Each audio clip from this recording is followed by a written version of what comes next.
Hi everyone, this is Raviteja, dietitian in one hospital. ఈ రోజు మనం మాట్లాడుకునే టాపిక్ డయాబెటీస్. డయాబెటీస్ అనేది ఈ రోజుల్లో సాధారణమైన వ్యాధి.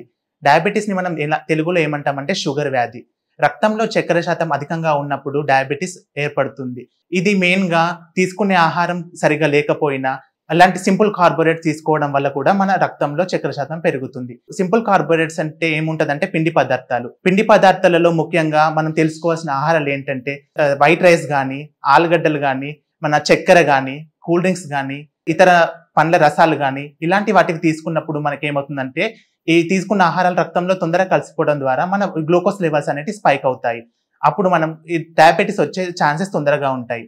అందుకోసమే మనము కార్బోహైడ్రేట్స్ అంటే సింపుల్ కార్బోహైడ్రేట్స్ కాకుండా కాంప్లెక్స్ కార్బోహైడ్రేట్స్ తీసుకోవాలి.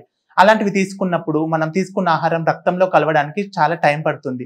ఎగ్జాంపుల్స్ ఆఫ్ కాంప్లెక్స్ కార్బోహైడ్రేట్స్ ఏంటంటే హోల్ గ్రెయిన్స్ కానీ, సిరియల్స్ కానీ, పల్సెస్ కానీ అంటే రాగులు కానీ, సజ్జలు కానీ, జొన్నలు కానీ ఇలాంటివి తీసుకున్నప్పుడు మన రక్తంలో చక్కెర శాతం తొందరగా కలవకుండా ఉంటుంది.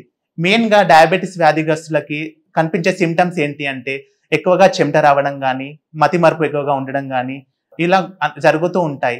కాబట్టి ఇలాంటి సిమ్టమ్స్ వచ్చినప్పుడు వారు ముందుగానే గమనించి డైట్ ఫాలో చేసుకున్నట్టయితే వారి డయాబెటీస్ నియంత్రణలో ఉంచుకోవడానికి చూసుకోవచ్చు. ముందుగా ఈ రోజుని ఎలా స్టార్ట్ చేయాలంటే ఖచ్చితంగా 30 నుంచి 40 నిమిషాల వాకింగ్ అనేది వాళ్ళకి అత్యవసరం. పొద్దున లేసినప్పుడు పరిగడుపునే మెంతులు, జీలకర్ర, సోంపు రాత్రి నీళ్ళలో నానబెట్టుకొని తెల్లారి కొంచెం గోరువెచ్చగా చేసుకొని తాగినట్లయితే రక్తంలో ఉన్న చక్కెర శాతాన్ని అదుపులో ఉంచుకోవడానికి నివారిస్తుంది.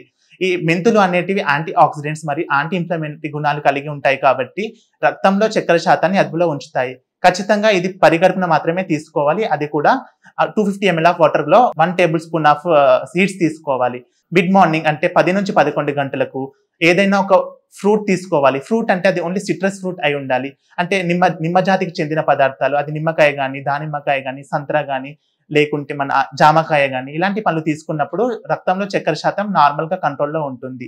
ఇప్పుడు తీసుకోకూడని పండ్ల గురించి మాట్లాడుకుందాము. చక్కెర శాతం అధికంగా ఉంటున్నాయి కాబట్టి మనము మామిడి పండు కానీ, తర్వాత ఈ స్వీట్స్ కానీ, కూల్ డ్రింక్స్ కానీ ఇలాంటివి ఎక్కువగా తీసుకోవడం వల్ల అంటే పీచు పదార్థం ఎక్కువగా ఉన్నా అందులో షుగర్ కంటెంట్స్ కూడా ఎక్కువగా ఉంటాయి కాబట్టి డైలీ 100 grams ఆఫ్ ఫ్రూట్స్ తీసుకోవచ్చు.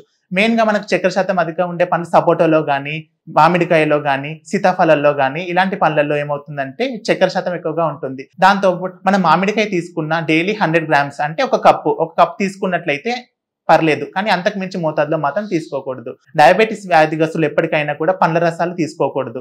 ఎందుకంటే పండ్ల రసాల్లో గ్లూకోజ్, ఫ్రక్టోజ్ అనే ఉంటాయి కాబట్టి అవి రక్తంలో చక్కెర శాతాన్ని చాలా పెంచుతాయి. దానికోసం ఎప్పుడన్నా తీసుకున్నట్టయితే హోల్ ఫ్రూట్ మాత్రమే తీసుకోవాలి.